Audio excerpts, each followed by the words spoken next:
Rentabiliser des ressources en eau de la République démocratique du Congo à travers des mécanismes technologiques appropriés. C'est l'appel d'Eve Bazaïba au 9e Forum mondial de l'eau à Dakar, au Sénégal. La représentante de la RDC au 20e anniversaire de la conférence des ministres africains sur les eaux a, en marge du Forum mondial, appelé les États à contribuer aux efforts de cette rentabilisation. Et c'est au Caire en Égypte où elle a bouclé sa mission par la remise de la lettre de manifestation d'intérêt de Félix Tshisekedi à son homologue Abdel Fattah al-Sisi pour la co-organisation avec la République arabe d'Égypte des travaux préparatoires de la 27e session de la conférence des parties sur le climat.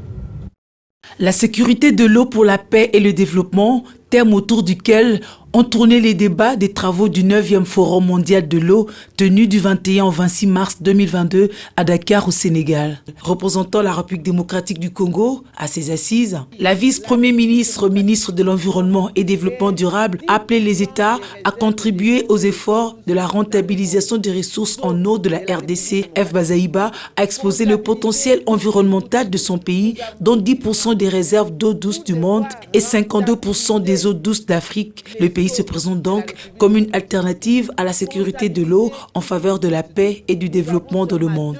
La République démocratique du Congo détient la réserve d'environ 10% des réserves des eaux douces du monde et 52% des eaux douces de l'Afrique dans son ensemble. C'est pourquoi je voudrais demander aux Africains que nous sommes, aux dirigeants africains, pour devoir rentabiliser les eaux de la République démocratique du Congo, comptabiliser toutes les gouttes d'eau. Nous avons seulement deux saisons, la saison sèche et la saison des pluies. La saison des pluies est la saison la plus large, la plus grande, avec une très forte pluviométrie du 1er janvier au 31 décembre. Évidemment, pendant la saison sèche, nous avons le mois de juin, juillet et août, où il peut aussi pleuvoir pendant la saison sèche. Pendant ce temps, il y a beaucoup de pays d'Afrique qui manquent d'eau et beaucoup de pays du monde qui manquent d'eau. Nous avons de l'eau, nous avons ces potentiels environnementaux très importants, mais nous avons besoin de la technologie qui devra nous permettre de rentabiliser ces ressources en eau. La RDC apporte donc une approche contributive dans le processus de rentabilisation des ressources en eau.